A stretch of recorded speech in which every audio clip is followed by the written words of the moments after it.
प्रभाव पड़ता है कि बात ध्यान रखना। इसलिए पहले के लोग नामकरण भी जब करते थे तो बच्चों का नाम भगवान के नाम से करते थे। सूर्य के उपासक सूर्य के नाम से, गुरु के उपासक गुरु के नाम से, राम के उपासक राम के नाम से। अब आजकल तो भगवान से मतलब नहीं, बोले सब पुराने नाम है। हम लोग 21वीं सदी में हैं तो 21वीं सदी में भगवान के पुराने नामों का कोई महत्व नहीं है। लेकिन 21वीं सदी वालों को एक काम और करना चाहिए, ये पृथ्वी भी पुरानी हो गई है, इसको छोड़ देना चाहिए लोगों को। सूर्य भी पुराने हो गए हैं, 21वीं सदी वालों को सूर्य को बदल देना चाहिए। ये अग्नि भी पुरानी हो गई है, इनको भी छोड़ देना चाहिए। ये वायु भी पुराना है, पवन भी पुराने ना है, इनको छोड़ देना चाहिए।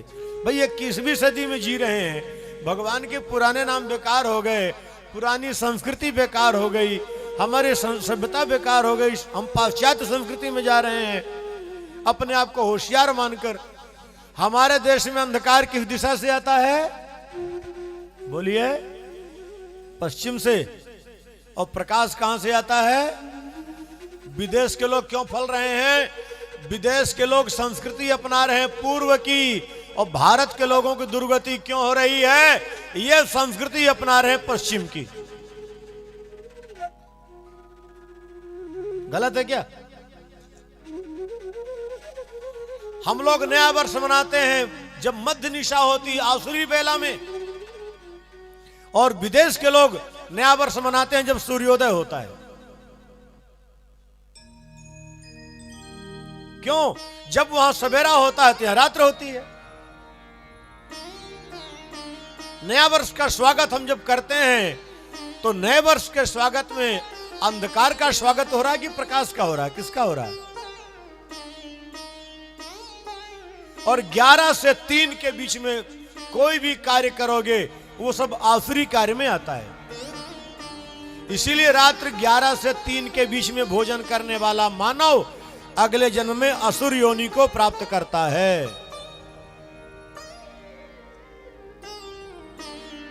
और हमारे भारत में हो क्या रहा है?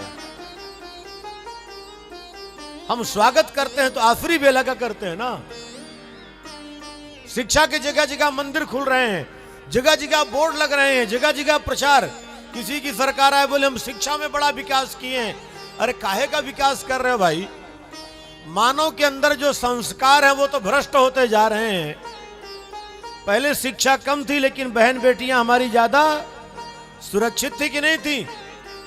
और जब से शिक्षा का विस्तार ज्यादा कर दिए तो आज हमारी माताएं बहनें बेटियां कहीं सुरक्षित, घर से निकल के गई हैं, सकुशल लौट के आ जाएं तो भगवान की बड़ी कृपा मानते हैं। गलत है क्या? आज के बच्चे घर से गए हैं, लौट के सकुशल आ जाए तो भगवान की कृपा है। कब कहां क्या समस्या हो जाए कोई पता नहीं। पता नहीं किस शिक्षा की लोग बात करते हैं, किस शिक्षा के मंदिर की बात करते हैं। हमारे जीवन का श्रृंगार था संस्कृति और संस्कार। हम नामकरण करते थे बालक के लक्षण देख के, और आज नामकरण ऐसे करते हैं कि ना उसके अंदर पिता के लक्षण रह जाए और ना मां के। वो ना इधर का रहे ना। दो नौका की सवारी करने वाला कभी भी किनारा नहीं पा सकता, और एक नौका पर बैठने वाला कभी डूब। तो हम तो उसके नाम से ही दो नौका दे दिए उसको, कि नहीं दे दिए? तो परिणाम क्या होगा? मजेदार में जाएगा वो, और जा रहा है। अब यहां महाराज दशरथ के यहां जब गुरुवर वशिष्ठ नामकरण करने के लिए आए तो उनको सोचना चाहिए कि नाम दा से आए और एक नाम का से आए राम के नाम में। भाई दशरथ पिता का नाम है, कौशल्या मां का नाम है। भरत के नाम में एक नाम का आना चाहिए, कैकेयी के दशरथ का दा आना चाहिए, वो भी नहीं है। लक्ष्मण के नाम में भी ऐसा नहीं है। हम लोग किस राम की बात करते हैं, किस कृष्ण की बात करते हैं? जब तक राम के आदर्श, राम के सिद्धांत, राम के सूत्र को अपने हम जीवन में नहीं उतारेंगे तो खाली राम कह लेने मात्र से कुछ होने वाला नहीं है। और जो इस सिद्धांत को उतारे हैं उनका जीवन आगे बढ़ रहा है। अब इनका नामकरण किया। नामकरण के बाद भगवान श्री राम अपने मां को अपने स्वरूप का बोध करवाते हैं। एक बड़ी सुंदर लीला कर दी है। मां कौशल्या राघव को पालने पर लेटा करके जब गृह कार्य में लग गए तो कुछ समय के बाद क्या देखते हैं, मैं तो वहां लेटा के आई, यहां कैसे आ गए। बाबा ने लिखा है, यहाँ उहाँ दुई बालक देखा, यहाँ उहाँ दुई बालक देखा, यहाँ उहाँ दुई बालक देखा, यहाँ उहाँ दुई बालक देखा, मति भ्रम मोर कियान विषेखा, मति भ्रम मोरी कियान विषेखा, यहाँ उहाँ दुई बालक देखा, यहाँ उहाँ दुई बालक देखा। भगवान श्री राम मां कौशल्या को 2 बार अपने स्वरूप का बोध कराए हैं,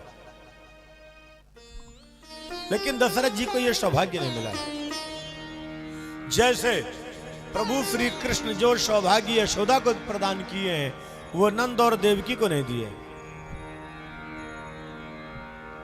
लेकिन जब मां कौशल्या भ्रमित हुई तो राघव मुस्कुराए और मां के भ्रम को तोड़ दिया।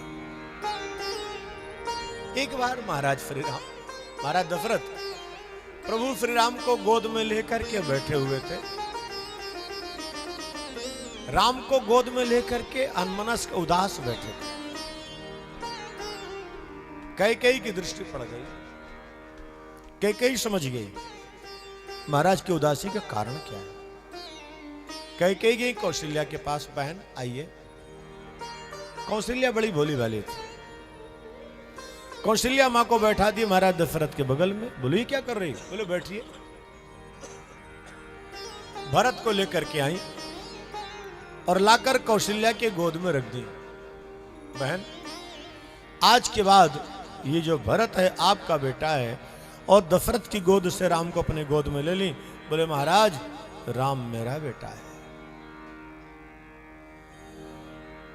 अब आपके मन की उदासी दूर हो जानी चाहिए। उदासी कैसी थी?